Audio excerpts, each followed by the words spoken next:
Our interview this morning is with Robert A. Wolfe.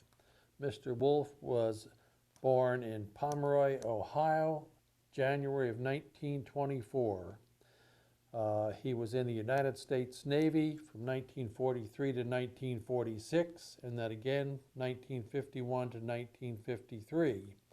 His highest rank attained was Pharmacist Second Class, E5. This interview is conducted at Burleson, Texas on Tuesday, November the 15th, 2016. My name is Dale Dexheimer. I'm not related to Mr. Wolfe in any way. Also in the room we have Milton Gibson, who is our videographer, and Robert Wolfe, our interviewee's son, is also present. This interview is conducted for the Veterans History Project at the Library of Congress and also Operation Remember here in Burleson, Texas. And with that introduction, Mr. Wolfe, you can tell us your story of when you were in the U.S. military. Thank you. I guess you could almost say that my deciding to go into the Navy came about on December the 7th, 1941, when I was on my way back to college to finish a course that I had, was going into pharmacy school. And I went down after I finished my winter quarter. I went to the Navy, and I got turned down because of I didn't have a good bite, and of all things, I didn't know the color chart too well.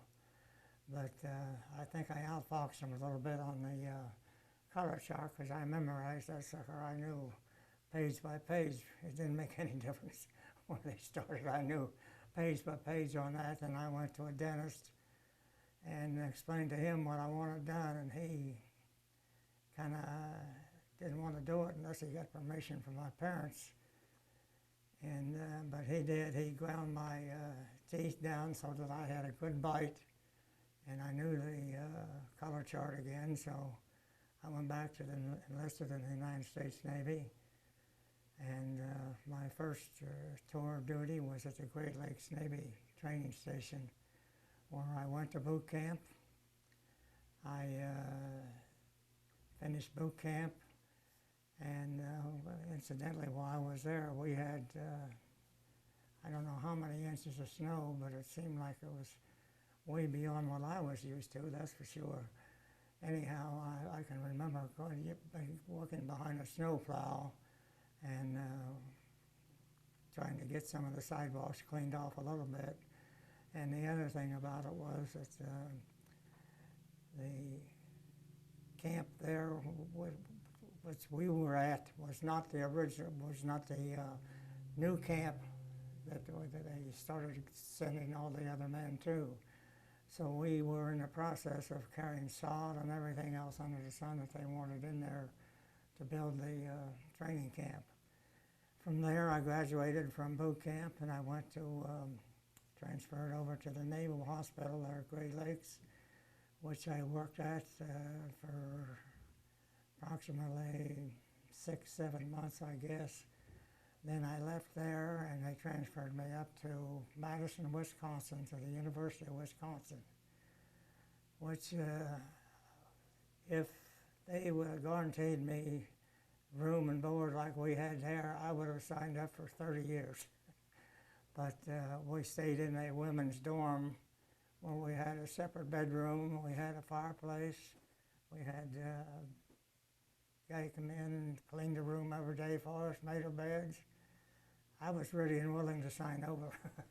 But anyhow, I stayed there for about a year or six months to a year. Then they transferred me back down to Great Lakes again, and where I worked in the Naval Hospital.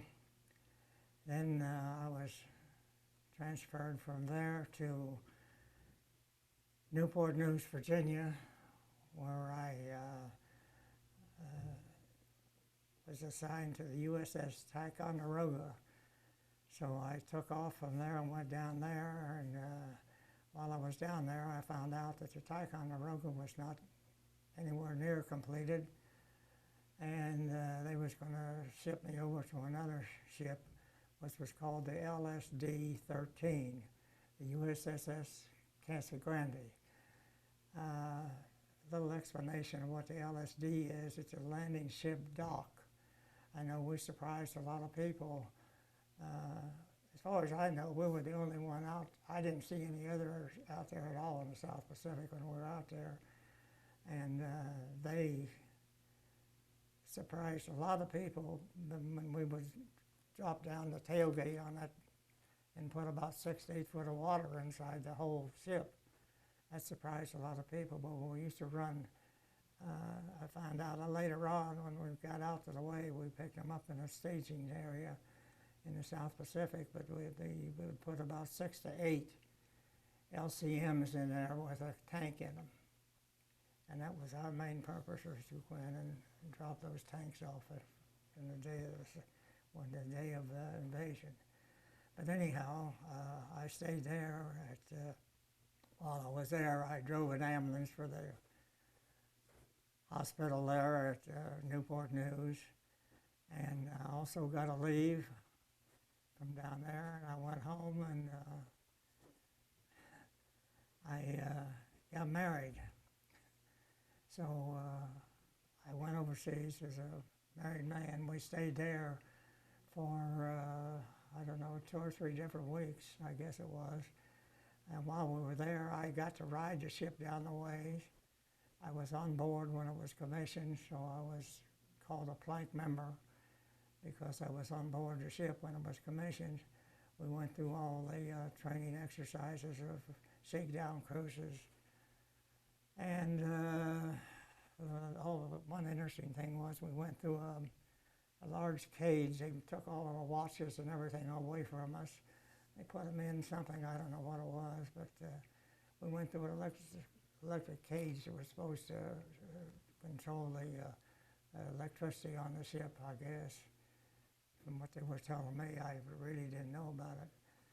But anyhow, we left there, and while we were there, my wife and I stayed at a Baptist minister's place right outside of Newport News, which was rather interesting because they had her working in a beauty shop, and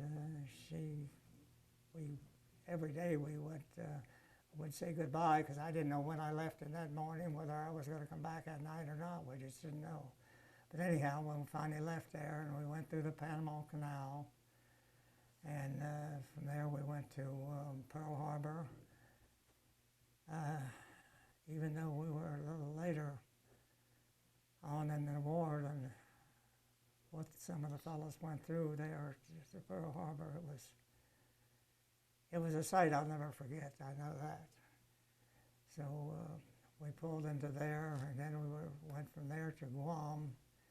Then we went to a staging area for the invasion of Leyte in the Philippines. The staging area, I'm sorry, I don't remember where that was at. I tried to recall it, but I just couldn't recall that. But anyhow, when we made the invasion of the Philippines and Leyte, I don't know how we got up in there, but we got between the battle wagons and the shoreline. And I tell you, those people would like to deafen me. That was a little much sitting there with them going off and on all the time for about 24 hours at a time. And it got to the point where I was about ready to jump overboard or do something. And then the mortars started coming close to us, so we had to pull back out of there, and we got out of there. And we stayed out further in the bay. And then we picked up some casualties from the beach, and we took them down to Australia, to a hospital down there. We made 2 trips down there. Crossing the equator was a lot of fun too. They made me jump overboard and swim across. And I met King Neptune too, if you all know what that is. I ran across him very suddenly, like. Then in Australia, the first time we got down there, and the trip, I didn't have the ambulance was there, but they didn't have any drivers. So the captain said, "You take one of the ambulances and get them people over and out of the sun over and into the hospital." Well, big-hearted me, I didn't know any difference. I just started down the way I always drove. Lo and behold, here comes some guy headed on at me. I said, "What in the world's going on?" And I happened to remember they drive on the wrong side of the road. So I was on the wrong side of the road, I guess. So needless to say, I did not do that the next time. And then while we were in that area, we went to Guadalcanal, and we also went over to New Guinea and stayed around in there for quite a little while. And then we went up north again, and we went to a staging area. I'm not sure, I believe it was Eniwetok, where we were prepared for the invasion of Lingayen Gulf up in the northern part of the Philippines. We left the staging area, and Manila at that time was still unoccupied. It was still Japanese held. So we went by there about 12 o'clock, 1 o'clock in the morning, and everybody was at general quarters, and I heard the planes coming in. In fact, the one was so close to us, we were back on what they called the Coffin Corner, and he was just so low I could see him in the cockpit, the Japanese flyer in the cockpit. Needless to say, why the destroyers got him and knocked him down. That's all we hoped and prayed that they did not get the message back that we were in a convoy heading somewhere. As far as we know, they never found out about it. So we went on up to Lingayen Gulf and made the invasion up there, Lingayen Gulf. Then we went to another staging area for the invasion of Okinawa. And while we were in the staging area there, we were anchored not too far, maybe a couple blocks, I would say, away from the USS Franklin, which was a big carrier that was probably one of the worst casualties they ever had in the Navy. They had planes loaded with bombs to take off on the top side, and then they had them down on the deck just below it. So they were all loaded with gas, with bombs. One lone Japanese bomber came across, dropped one bomb, hit the sucker right straight in the middle. And from then on, it was just nothing but flames and gasoline pouring off the side of it. I think out of around 1,200 or 1,300, whatever they had on board, I think they had about half of them that never made it off of it, and the rest of them, they did make it. They pulled anchor, and they finally got back to the United States, I understand, and they went back to there. Anyhow, we started off with the convoy going up to Okinawa, and on the way there, Halsey decided that they wanted us to go around a big storm. It was coming up through there in the Pacific. It was right directly in our path. Halsey said, "No, we're going right through it." Well, we went through it. We had a couple carriers that were disabled because it just bent the flight deck right down along the sides when they went down, dipped down in the water. When they come up, the side of the carrier was down there with the flat top on the bottom of the going over the side of the ship. And as I understand, I don't know for sure, but they said there was a couple of destroyers that just completely disappeared in it. I happened to be up on the TBM watch, we took a 47-degree list, which we were only supposed to be able to take a 45. So I was grabbing on. I said, "That's just, we're gone." But we made it through it. And we made it to Okinawa. We dumped the LCMs with their tanks on board off on the beach like we did at the other invasions. And then we were assigned to the picket line, which was around the island itself.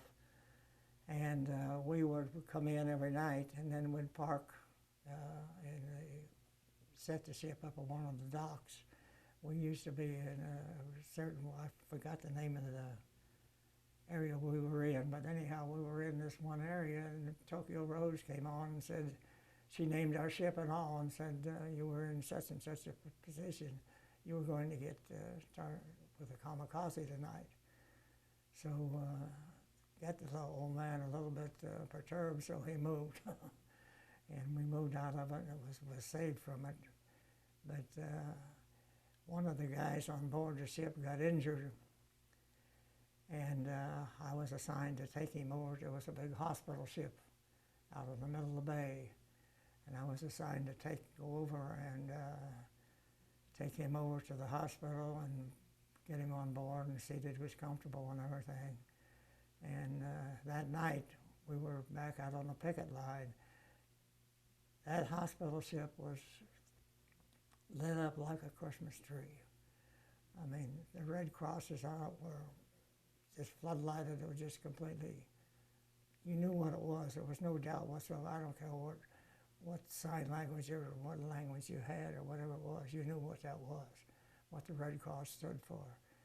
Anyhow, a kamikaze come down with one 500-pound bomb attached to it. He went straight, hit the middle of the ship. I guess he must have gone down about 2 or 3 decks, because I asked about going over, and the captain said, let me go overboard and check on him. The fellow I'd taken over the day before, he didn't last through the attack. That was the end of that.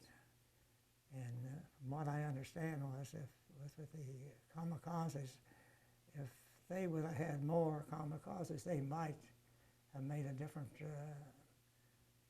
ending of the war than what actually came out of it.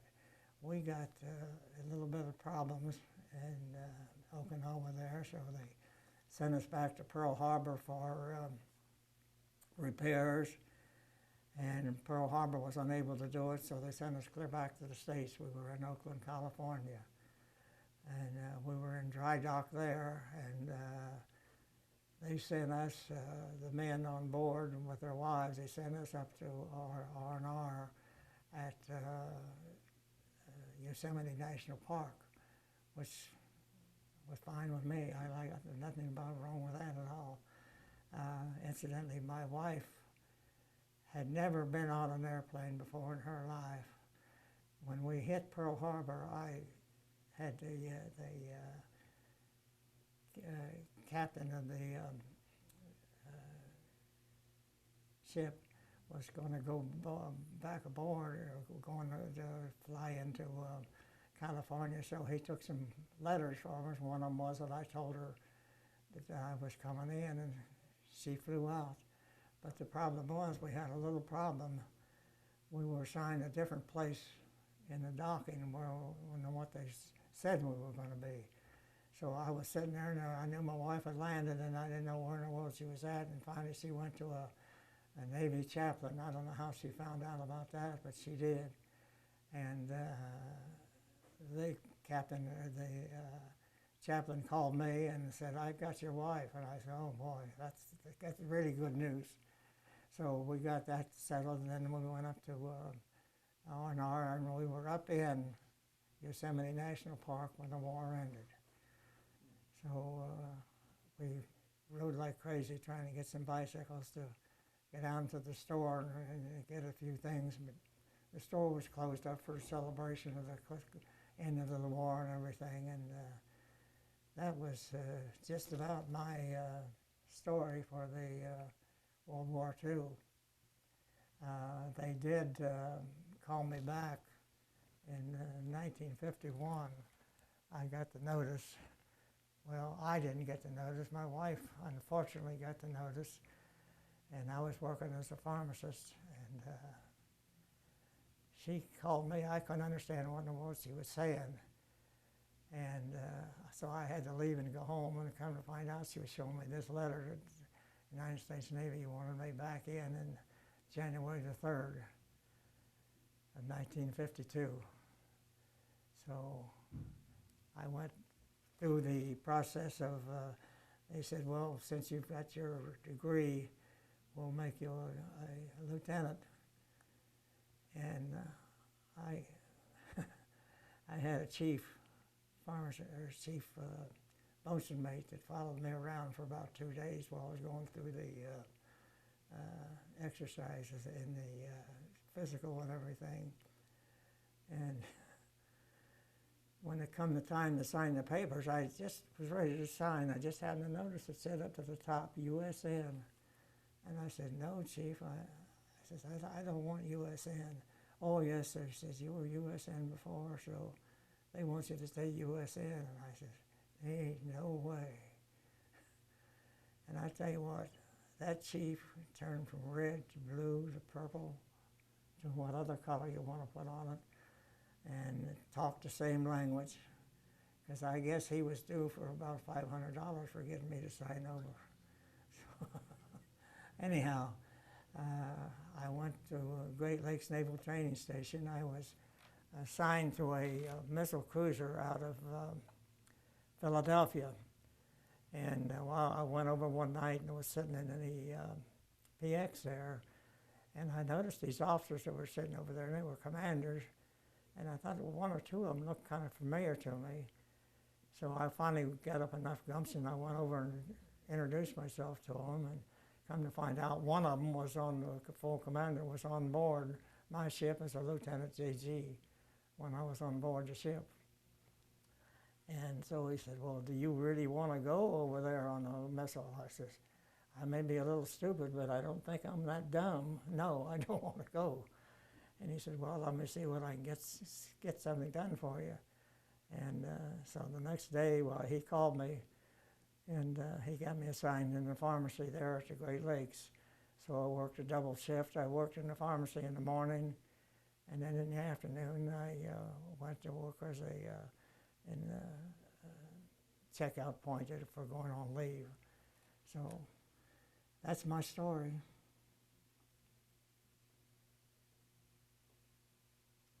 Okay, back up a little bit here. Okay.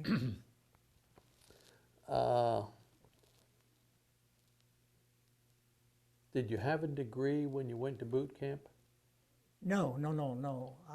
At that time, I'm sorry, I forgot about that. You'd been attending. I was just went through boot camp. I graduated from boot camp as an apprentice seaman, and I went over to work at the hospital. I got my third class pharmacist mate there, and then I got my second class pharmacist mate up at the University of Wisconsin when I was up at the station up there.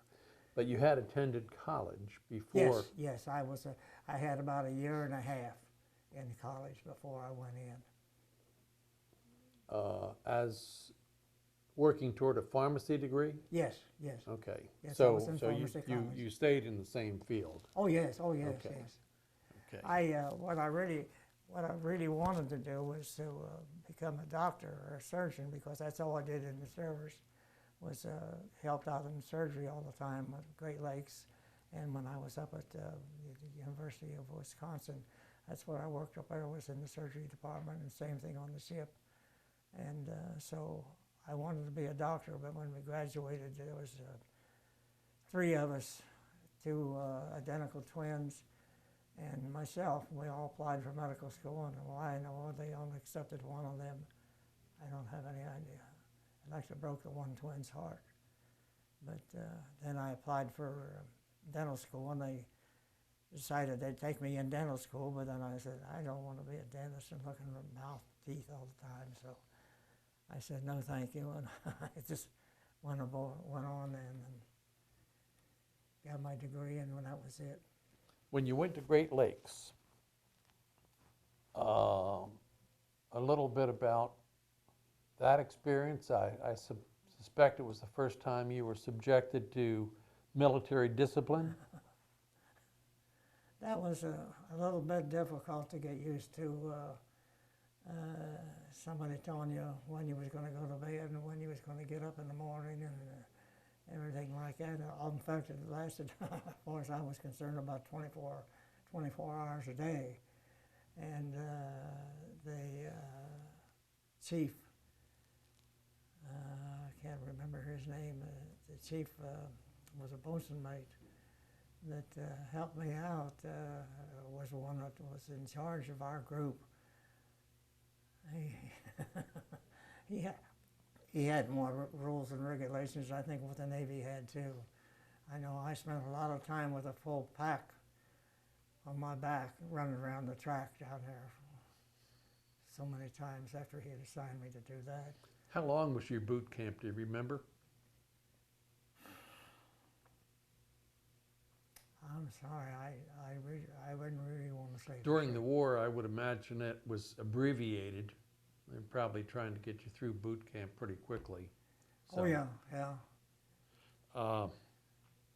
After boot camp, you just mentioned at the University of Wisconsin, you worked at the hospital. Yes. So, well, they had a Navy, what do I want to say, a group of nurses and pharmacist mates that were there, and we worked in the hospital itself. That's where we worked. You worked in a hospital with civilian doctors or Navy doctors? No, both, Navy and Okay. civilian both. I used to go up in surgery all the time with them, and I'd go into So, surgery. so tell us about a typical day when you were at Madison. I guess it was Madison, right? Yes, Madison. Okay. University of Wisconsin. Right. Well, a typical day, like I said, we got up in those quarters. That was something else, living in a place like that. After leaving the Great Lakes, as different as night and day. Like in there, all you did, you was in a bunk that there was 3-tiered. And up there, you had your own bed and everything, and that was really quite a life. And we'd go over and I'd get to my assignment for the day, which was always up in surgery. So I'd go up in the surgery. Either I watched surgery, or I would go down into surgery and be an observer down inside the surgery. And that wasn't for the entire day. Were the patients fellas who had come back from a combat zone, or were they? No. They were. I only had maybe 4 or 5 actual Navy men that were in that hospital at the time. I mean, as patients at that particular time, but most of them were civilian. So was this time at Wisconsin part of your training? I would say yes. Okay. So we move on from that. We go to Newport News. You got married before you went to Newport News, right? No, I was down at Newport News, and I got When to you- leave from down there Okay. because the ship, the Ticonderoga that I was assigned to, was way back. Wouldn't be for 3 or 4 months before it was even ready. So they said, no, we're not going to. They got a ship there that was USS Casagrande that was ready to go down the ways. So I rode down the ways, and then we went home when I got married. I brought my wife back with me, and we were on board. Both of us were on board when it was commissioned. I was surprised that you could take your wife as many places as you did during the war. You took her to Newport News, where she worked, Yeah. and then at the end of the war, they brought her out to the West Coast, and y'all went up to Yosemite. Yeah. I didn't realize that family members got to travel that much during the war. Well, it was all on her own. I mean, the Navy had nothing to do with her coming out there. Okay. As far as I was concerned. Okay. I'm sorry, I may have misunderstood her. No, that's fine. And clarification. USS Casagrande, Yeah. LSD 6. 13. 13, LSD 13, okay. Landing ship dock. Diamond ship dock. So you went down the ways, you went through some sort of training there, Well, Virginia. shakedown cruises, yes. Then you went down through the canal to Mhm. Pearl and on to the Pacific. Right. How many people on an LSD? Round figures. Around 400. 400. How many medical personnel? We were very fortunate. We had a doctor on our board, on board our ship, because we were attached to a bunch of destroyers, and the doctor on our ship would help to take care of all the others. We had a chief pharmacist mate and three other. There was four pharmacist mates, and one chief, and one doctor. So you had a total of 6 people in the 6. medical department, Yes. and you had 400 crew members plus all these destroyers that Right. you had a responsibility Correct. for. Did you have, what sort of a medical facility would you have? LSD is a pretty big ship. About Did- 450, about did- 450 feet. Did you have an operating room per se, or was it a clinic kind of thing?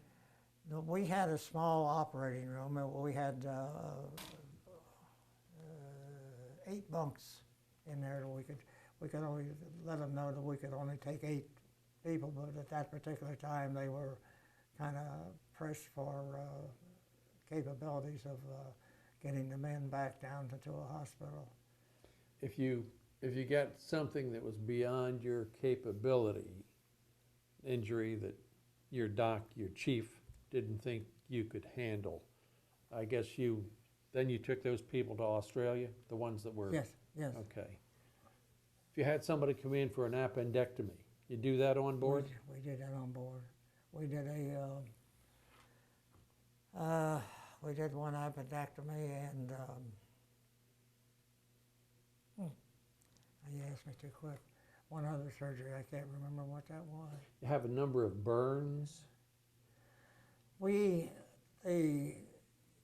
captain let him know we were not supposed to get any of 2 different categories. Someone that was off on the mental side, mental capabilities from the war itself, or burns. Okay. Burns we could not take care of. We didn't have the facilities for taking care of that. Most of them Burn victims, they go to a carrier, they go to somebody with more capability than? right. Okay. Yeah. Well, most of the time, some of the time, it was a hospital ship was pretty close somewhere too. Now, LSD, you said you had the well deck that they flooded. Mm-hmm. Did you ever put Marines on the beach or Army on the beach when you were out there in the South Pacific? What we did, like I said, we would fill that up with 6 to 8 LCMs with a tank in them. Right. And we'd go in this day of invasion and sink the ship down, and then run the LCMs out and go and hit the beachhead with them, with the tanks. And you did that a number of times, sir? 3 different times. How far were you off the beach when you would? We were close enough that, and Lady,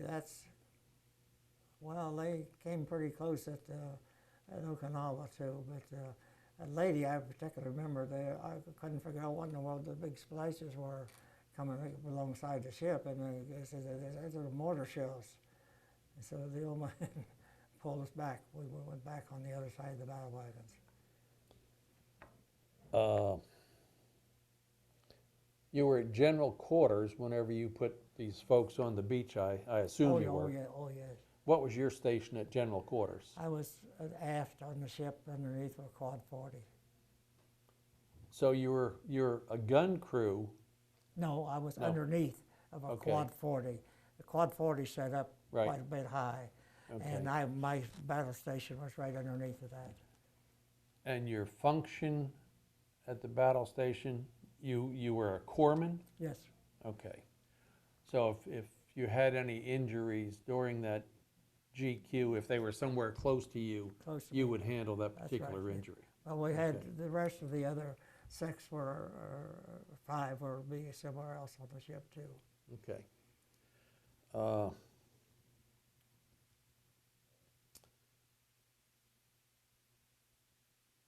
Admiral Halsey sent you through a storm.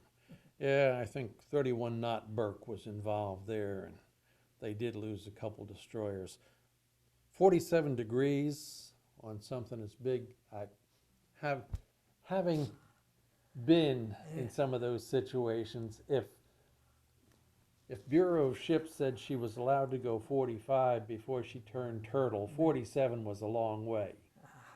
We've been through this story before, Mr. Wolfe, and Milton here, who has not served in the United States Navy, sort of laughs at my stories of being on a destroyer and how far we went. So we're over that. Okay. The war ends, you're on the West Coast, you go up to Yosemite with a wife, Yes. and then you get out. What'd you do when you get out? Went back to school Went back to school to get your pharmacy to degree. get my pharmacy degree. I went in Where'd you go went- to school? Ohio State University. Okay. Buckeye. Buckeye. Both of us. He graduated from there, and my grandson also graduated from there. But anyhow, I got my degree. But what they did to us, there was about 4 of us, I think, 4 or 5 of us, that came back all about the same time. We all left about the same time to go into the service, and we came back out at the same time, so we ended up in the same class. And they would assign certain courses to us, and we said, well, we've already taken them. Oh, good. We thought maybe you had, so you'll just be an assistant instructor. So you get your degree, pharmacy, BS, I guess? Yes. Okay. Then what did you do? I worked as a pharmacist for about 5 years in a large prescription store. Independent? Well, yes, oh yeah, independent. Well, Before the days of CVS and Walgreens and... oh yeah, well, much way before them. And there would be 12 of us on a shift there Oh, wow. at a time. Was this in Columbus or? in Columbus, Ohio? Okay. And Okay.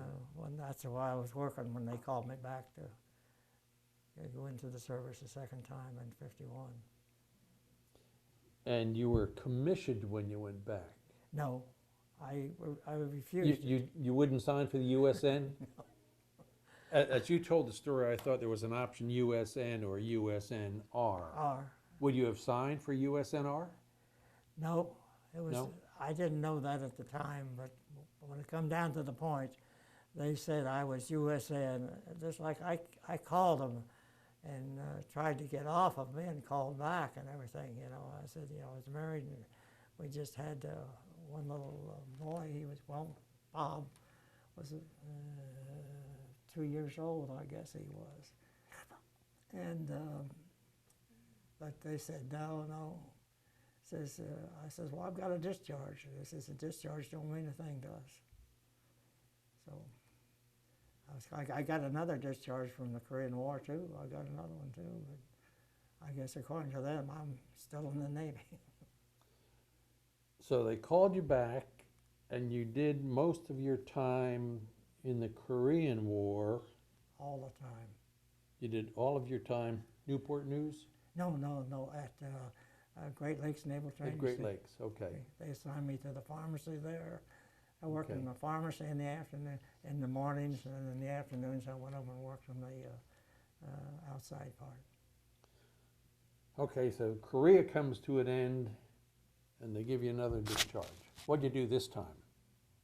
You go back to the Oh, I went right back to the pharmacy where I was working Okay. before. They welcomed me back. and that's, you retired from No, being a no. druggist somewhere? No, I went to work for Roche Laboratories, which is a drug Hoffman LaRoche? Well, Hoffman maybe not LaRoche. Hoffman, but yeah. And I worked for them for 31 years.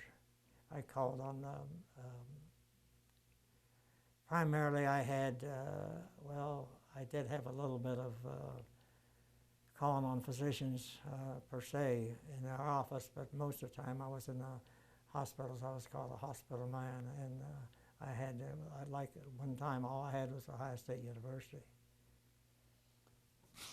One of the things I find very interesting about your story, somewhere very early, you decided that you wanted to be a pharmacist. Yes, And here you are, 80 years later, and that's all you've ever done. that's right. That's unusual. I don't think most people have that same pattern where they decide very early what they'd like to do and they stick with it. Well, I guess I should have told you too that before, when I was going to high school, I worked in a pharmacy, and one of the things that they had us do there most of the time was I could never will forget. He used to give you, the pharmacist would give you one little 1 ounce bottle, and he'd have a gallon of water sitting up on the top shelf. You had to reach up with one hand, bring that gallon down, unscrew the cork, and pour into that little 1 ounce bottle. So you worked in a pharmacy in 1940, 41?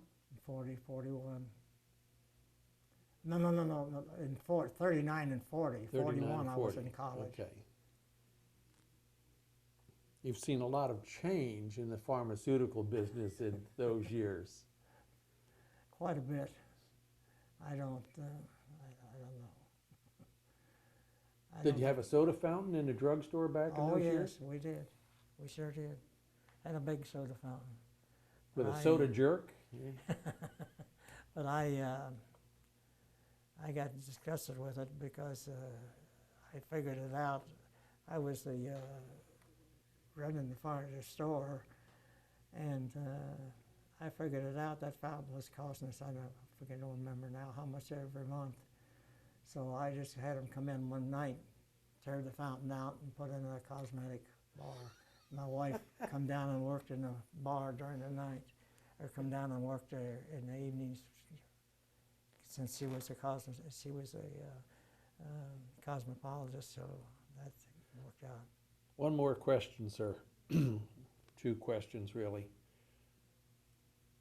Your worst, most harrowing experience while you were on active duty? The worst and the best? The best is not hard at all. That was when I was at the University of Wisconsin, when they assigned us the quarters, and they took over a women's dormitory, and we were sitting living in there, and well, I don't know whether it would be the effect of that hospital ship or the USS Franklin. Getting burned, I don't know, one of those two. Well, thank you, sir. Well done. Thank you for your service. Well, thank you.